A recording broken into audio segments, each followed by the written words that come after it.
E nas vésperas de celebrarmos mais um dia de África, vale a pena olharmos para o continente. A imagem de África na opinião pública mundial é baseada em exageros, equívocos, preconceitos.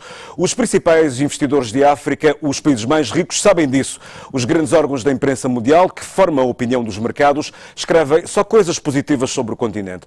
Quando avaliamos os grupos de consultoria que influenciam os clientes de ponta, há um otimismo nas suas análises. Esta opinião de Carlos Lopes, secretário adjunto das Nações Unidas, nas vésperas de celebrarmos mais um aniversário da fundação da União Africana, uma data que fica marcada 25 de maio de 1963, numa grande entrevista que deu à revista brasileira Carta Capital, o homem na ONU que tem o continente africano sob observação avaliou que África temos hoje.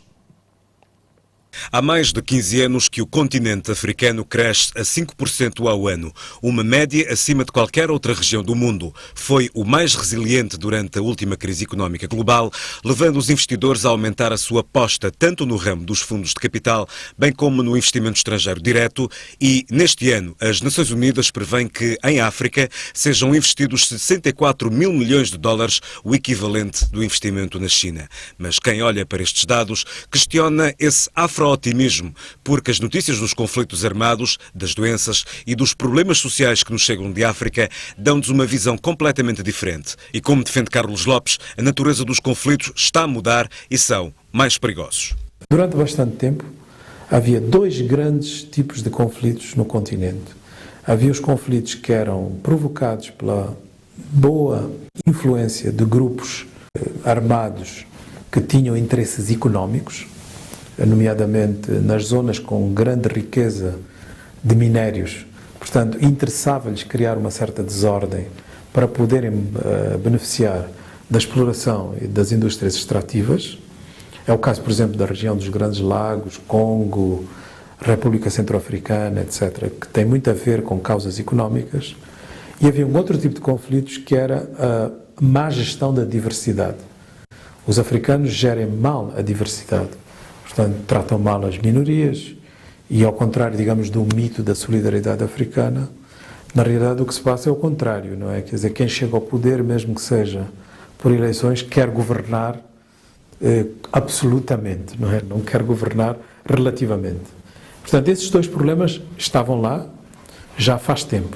E agora surgiu um terceiro elemento, que é o mais perigoso, que é a filiação de grupos locais, bandos locais, com grandes causas transnacionais, que não são africanas e que são mais mundiais, que é o problema do terrorismo, o problema do islamismo radical, que por sua vez também está a provocar algumas consequências em termos de grupos de autodefesa cristãos, não é, contra esse mesmo islamismo radical.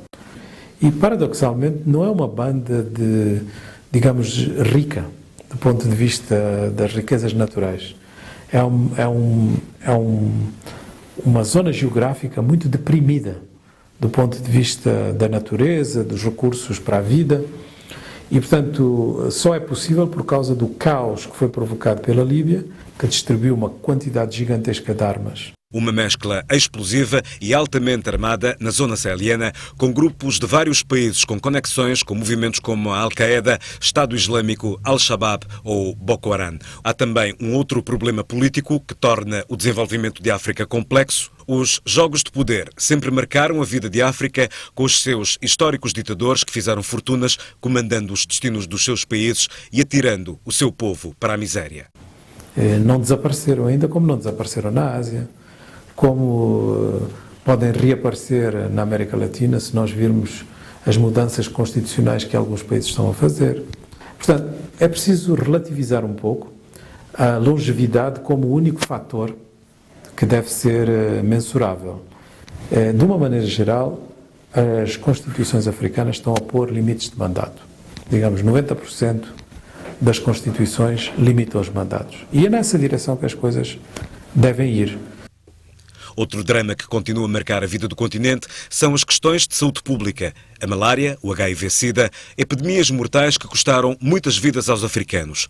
O último assassino chama-se ébola. Matou milhares de pessoas, paralisou economias, pôs a OMS em alerta máximo à procura de um remédio para uma das grandes epidemias do século. Mas o secretário-geral adjunto das Nações Unidas defende que houve um exagero na divulgação do impacto económico que o ébola poderia gerar e na sua forma de transmissão. E a experiência diz-lhe que, noutras pandemias, a informação foi processada da mesma forma. É uma epidemia que as pessoas conhecem mal e, portanto, pensam que a transmissibilidade é gigantesca e não pensam por acaso, pensam porque muita informação é também exagerada.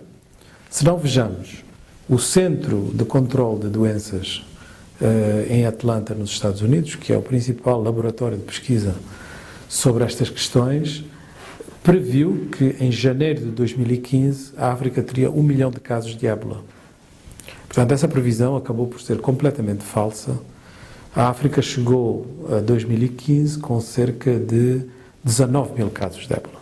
O segundo problema foi que o Banco Mundial também fez uma análise sobre o impacto económico da crise do ébola e chegou à conclusão de que a África teria um impacto de 32 bilhões de dólares. E agora fez uma revisão da sua projeção em fevereiro, em que tinha reduzido para 3 bilhões de dólares.